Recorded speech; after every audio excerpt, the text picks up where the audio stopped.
तर बालमित्रांनो, आपण मागच्या वेळेस बघितलं की प्रद्युम्न हा जन्म झाल्या 6व्या दिवशी त्याचं अपहरण करण्यात आलं आणि त्यानंतर बाळाचा शोध तर लागलाच नाही. पण 6 महिन्यानंतर बाळाच्या अपहरणानंतर द्वारकेत एक अघटित घडलं.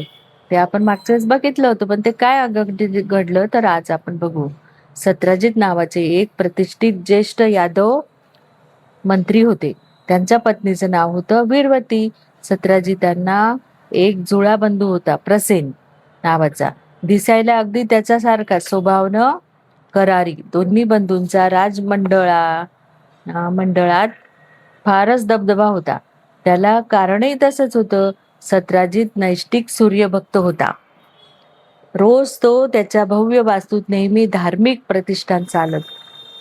सत्राजित एक कडक सूर्यभक्तीनं सत्राजितांना समंतक नावाचा एक बहुमोल मणिरत्न प्राप्त झाला होता. परिसासारखे अमोल गुण त्या मन्यात होते. त्याचं वास्तव्य जिथं असेल तिथे सुबकता, आरोग्य आपोआप नांदत राहील. सविध पूजा बांधून जेवढ्या भाराचा लोह तुकडा त्याला स्पर्शून ठेवण्यात येईल, तो मंत्रघोषात सुवर्णाचा होई. या सुवर्णाच्या बळावर सत्राजित मोठे धनवान झाले होते. त्यांची सर्व अपत्ये लाडात वाढली होती. सशक्तनी सुंदर होती. त्यातही ज्येष्ठ कन्या सत्यभामा ही तर अधिक लाडात वाढलेली. अप्रतिम सौंदर्यवती व विलक्षण हट्टी होती. तिच्या सौंदर्याची ख्याती द्वारका, सौराष्ट्र अनर्थात तर पसरली होतीच, पण दूरवर मध्य देशातही गेली होती. ते ऐकून मूळच्या सुरसेन राज्यातील वृद्धिकाचा पुत्र शतधन्वा नावाचा भोजवंशीय यादव राजा द्वारकेत येऊन तिला मागणी घालूनही गेला होता. तो द्वारकेतील प्रमुख यादव मंत्री कृतवर्मा याचा बंधू होता. सत्राजितांनी कन्या अजून उपवर झाली नाही, झाल्यावर बघू असं उगम सांगून त्याला परतविले होतं. तो संभाव्य होकार मानून शतधन्वा सत्यभामेच्या आशेवर निघून गेला होता. श्रींना यातील काहीही माहीत नव्हतं. असण्याचं कारणही नव्हतं. त्याच्या मनी सदैव शूरसेन राजाचे व मथुरेचे विचार असत. की इकडे द्वारका श्री व दादांच्या पराक्रमावर वाढतच चाललं होतं.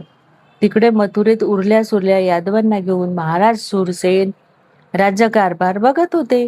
सततच्या लढाईमुळे त्यांच्या कोशागाराची स्थिती बरी नव्हती. त्याला हातभार लावणं आवश्यक होतं. काही एक पक्का विचारमणी बांधून ते दिवशी उद्धव भाऊजीसह अमात्य विपृतूंना घेऊन सत्राजिताच्या वाड्यात गेले. आगत स्वागत फलाहार दूध झाल्यानंतर बैठकीच्या कक्षात श्रींनी भगवान श्रीकृष्णांनी सत्रजितासमोर प्रस्ताव ठेवला.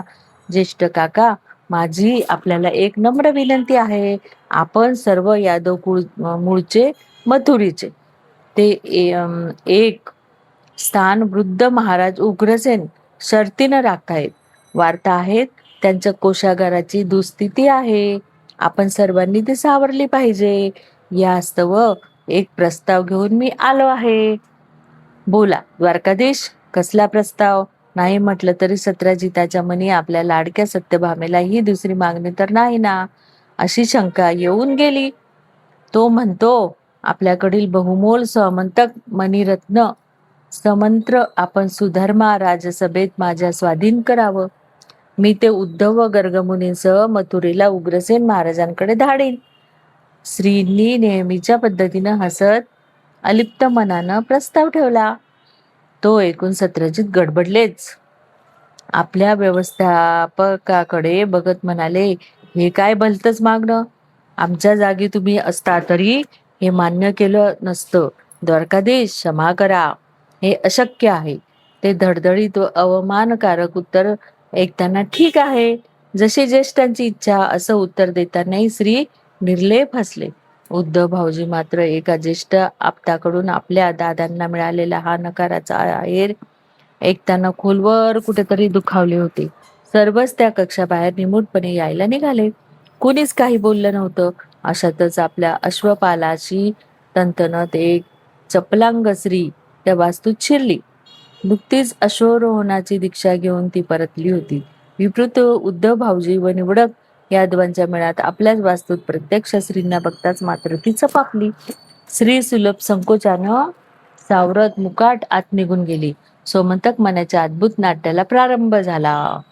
काही दिवस गेले. राजनगरी द्वारका आपल्या नित्य व्यवहारात गडली होती. अशातच एक दिवस सत्राजित बंधू प्रसेन यानं आपली मृगाईची रथदल व अश्वस्वाद बाहेर काढले. यादवांच्या प्रथेप्रमाणे तो वाजत गाजत मयुरीला निघाला. मृगयेला निघाला. मयुरीला नाही, मृगयेला निघाला. मृगया पहिलीची पूर्वीची राजा मृगया करत म्हणजे हरणांची शिकार करत. त्यांची मृगया पथक शुद्धांश द्वारातून बाहेर पडून नौकातून अनर्थात उतरली. कधी नव्हे ती प्रसेनाला आजच बुद्धी झाली होती. नक्षीदार सोनसाखळ्या जडवलेल्या कौस्तुभासारख्या शोभून दिसणाऱ्या सोमंतक मणी कंठात धारण करण्याची आणि त्याची मृगया पथक वृषभान पर्वताच्या घनदाट अरण्यात शिरली. जशी रैवतकावर होती तशीच या पर्वतात वनराज सिंहाची मोठी दाट वस्ती होती. सिंह महाराजची प्रसेन घोड्यावरून भाला फेकत एका सुळेदार मस्त रानडुकराच्या पाठलागावर पडला. मृगय दंगला. त्याला भान राहिले नाही. अचानक एक आयाळधारी प्रचंड सिंहाचं डरकाळणारं अजस्र धूळ दाट झाडीतून त्याच्यावर कोसळलं. दोघांची थरारक झोंबाझोंबी या आकांती अरण्यात झोंपली. हिस्र वनराज सिंहासमोर धिप्पाड व शूर असला तरी मानवाचा पाड लागणार. सिंहानं प्रथम गुरगुरत नंतर अकरार विक्राळ गरजत त्या यादव वीराचा देह घटकेत छन्न विछिन्न रक्तबंबाळ केला. सत्रजितांना प्राणप्रिय असलेले सोमंतक मणिरत्न वृक्ष वानाच्या अरण्यातील रक्त थोराड्यात गवतात एकाकी पडलं. संध्या समय जवळ आला होता. त्या अरण्यातील निषादराज जांबवान आपल्या भिल्ल सोबत्यासह आपल्या वस्तीच्या गुहेकडे परतत होता. त्यानं मार्गात प्रसेनाचा निस्त्राण छिन्न विछिन्न देह पाहिला. पण कोणी त्याला द्वारकेचा यादववीर म्हणून काही ओळखू शकलं नाही, कारण तो देह ओळखूच येत नव्हता. एका निषादाना सुवर्ण साखळ्यात जडवलेला सोमंतक मणी रांजऱ्यात स्वच्छ धुवून आपल्या स्वामींच्या जांबवानाच्या स्वाधीन केला. सर्वांनी अरण्यातच चिता रचून प्रसेनाला अग्निदाह दिला. सप्ताह लोटले तरी प्रसेन काही परतलेला नाही. आता सत्राजित प्रथम चिंताग्रस्त आणि शेवटी शंकाग्रस्त झाले. आपल्याला ती गोष्ट माहितीच आहे. सोमंत मण्याचा आळ कृष्णावर लावलेला होता सत्राजिताने. त्याचा मणी तर तो जंगलात पडला होता आणि तो जांबवंताला सापडला होता आणि आळ घेतला कृष्णावर. पण मग कृष्णाने पण सांगितलं की सप्ताह लोटले तरी प्रसेन काही परतला नाही. आता सत्राजित प्रथम हीच आपण आता गोष्ट बघतोय की काय झालं. चिंताग्रस्त आणि शेवटी शंकाग्रस्त झाले. त्याच्या वाड्यावर सेवकात कारभारात कुजबूज सुरू झाली. प्रसेनाचा घातपात द्वारकाधीश श्रीकृष्णानेच केला आहे. त्यांना हवा असलेला सोमंतक मणीही त्यांनी गुपचूप पळवला आहे. आता हा संशय का आला? कारण नुकताच त्यांनी त्याची सोमंतक मण्याची मागणी केली होती. कशाला केली होती? तर शूरसेनाला संपत्ती कोशागारामध्ये मदत व्हावी म्हणून. पण त्यांना असं वाटलं की कृष्णानेच हा सोमंतक मणी लांबवला. पण झालं असं होतं की तो जेव्हा मृगयेला गेला तेव्हा त्याची सिंहाने त्याची शिकार केलेली आणि तो सोमंतक मणी हा जांबवंताला सापडला. सत्राजित तर वसुदेव महाराजांकडे विशेष सुधर्मा राजसभा बोलविण्याची चक्क आग्रही मागणी घातली. ठरल्या दिवशी ठरल्या वेळी राजसभा भरली. महाराज वसुदेवासमोर संतप्त सत्राजिताने कडकडीत व कठोर शब्दात श्रीवर सरळ आक्षेपच घेतला. ते कडाडले. महाराज, तो द्वारकाधीश व आपला पुत्र आहे, म्हणून आपण या अपराधाला क्षमा करणार काय? माझा प्रिय बंधू प्रसेनाची अरण्यात एकांती गाठून निर्गुण हत्या करण्यात आली आहे. त्याच्याजवळ असलेला सुलक्षणी तेजस्वी सोमंतक मणी धूर्तपणे लुबाडण्यात आला आहे. यादवाच्या कल्याणाची धुरा आपल्याच कंदावर असल्याचा टेंबा मिरवणाऱ्या आपल्या कनिष्ठ पुत्रानं म्हणजे श्रीकृष्णानं हे घोर चौर्य कर्म म्हणजे चोरी केली आहे. एका यादवाच्या हत्येसह माझ्या बंधूचा वधिक आहे याचा योग्य तो निवाळा राजसभेनं निपक्षमान्य न्याय मनानं करावा. माझं समंतक मणिरत्न मला परत करावं. अपराध्याला कठोर शासन म्हणजे एवढा त्यांच्यावर गुन्हा लावण्यात आला की माझ्या भावाची हत्या कृष्णानेच केली आणि समंतक मणी पण कृष्णानेच पळवला आणि मला न्याय द्या. या संतप्त आक्षेपाच्या घणाघाती अपघाताने उभी सुधर्मा राजसभा थरारली.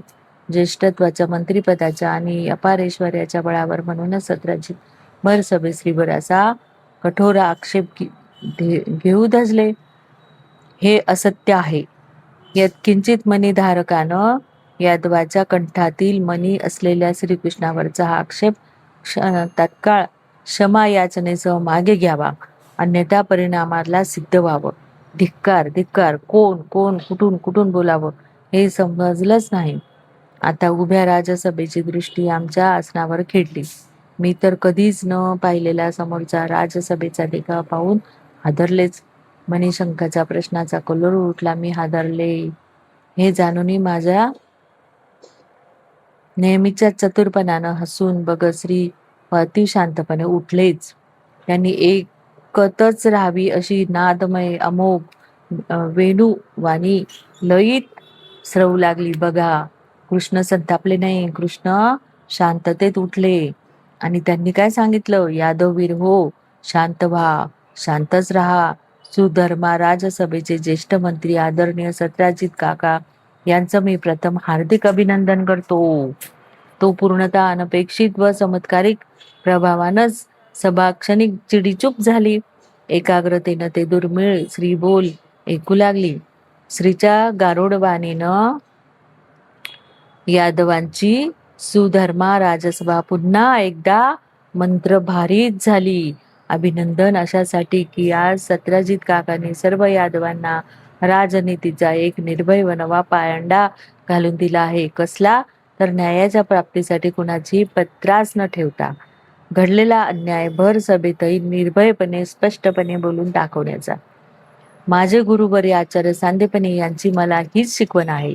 माझ्या सुदैवानं ते आज राजसभेत उपस्थित आहेत. मी महाराज व राजमाता यांच्या प्रतिज्ञेवर आचार्य सांदीपनींच्या साक्षीने सांगतो, असलं काही कुकर्म मी केलेलं नाही, कधीच करणार नाही.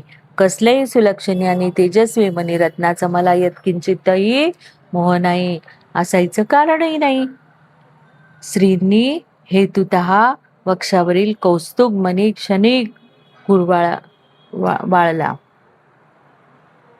त्याच्या गळ्यातला. श्रीकृष्णाने योग्य वास्तव्य साधू असे यादवांचे प्रतिसादात्मक बोल उठले. श्रींनी हात उठविता सर्वजण पुन्हा शांत झाले. श्रीची अमृतधारा पुन्हा स्रवू लागली. यादववीर हो, महाराज यदू आणि कोष्टृ यांचं स्मरण करून कुलदेवी इडाची प्रतिज्ञा घेऊन मी घोषित करतो की ज्येष्ठ यादव सत्राजितांचा त्यांना प्राणप्रिय असलेला समंतक मणी मी असेल तिथून शोधून आणीन.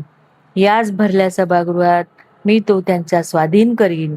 मग तो पाताळात गेला असला तरीही या गुणवंत मण्याच्या निमित्तानं मी माझ्या सर्वच यादवांना निक्षून सांगेन की मणी सुवर्ण धन हे केवळ साधन आहेत. जीवनाचं ते कधीच साध्य होऊ शकत नाही. ते साध्य आहे केवळ प्रेम. कुठल्याही धनयोगापेक्षा तो योग मोठा आहे. कोणता? तर प्रेमयोग. माझी इच्छा नव्हती, पण माझ्यावर भर राजसभेत आक्षेप घेण्यात आला आहे, म्हणून सुधर्मा सभेला माहीत नसलेलं एक सत्य मला यावेळी प्रगट केलंच पाहिजे. मी ज्येष्ठ यादव सत्राजिता काकांकडे समंतक मणी रत्नाची मागणी अवश्य केली होती, पण ती माझ्यासाठी मुळीच नव्हे, आपल्या मागे राहिलेल्या मथुराकर यादवांची दुःस्थिती सावरण्यासाठी. त्या मागणीच्या अपसमजापोटीच माझ्याकडून माझ्यावर हा आक्षेप घेण्यात आला आहे. या समंतक मण्यामुळे मला काय मिळणार आहे की मी त्याची चोरी करावी? काहीच नाही. क्षमा मागा सत्राजित, क्षमा मागा. पुन्हा उतावळी यादव अनावरपणानं गरजत उसळले. तसं हात निर्देशानं पुन्हा त्यांना शांतवीत श्रींनी समस्त यादवांना गोंधळात टाकणारं एक विचारमंडल तेच लांघवी हास्य मुद्रेवर खुलवीत घेतलं. ते म्हणाले, तसंही काही नाही यादव सुहृदांनो, माझा खूपच मोठा लाभ होणार आहे या सोमंतक मने रत्नामुळे. प्रत्यक्ष या ज्येष्ठ यादवांना सत्राजितांनाही तो आता माहीत नाही, योग्य वेळी कळेल. आता सुधर्मा राजसभामा त्यांनी विसर्जनाचा राजदंडी ठोका देताच विसर्जन पावली. आता याच्या पुढची गोष्ट सत्राजितांनी ला कसा सोमंतक मणी मिळवून दिला कृष्णाने आणि ते आपण पुढच्या गोष्टीत बघूया. जय श्री कृष्ण.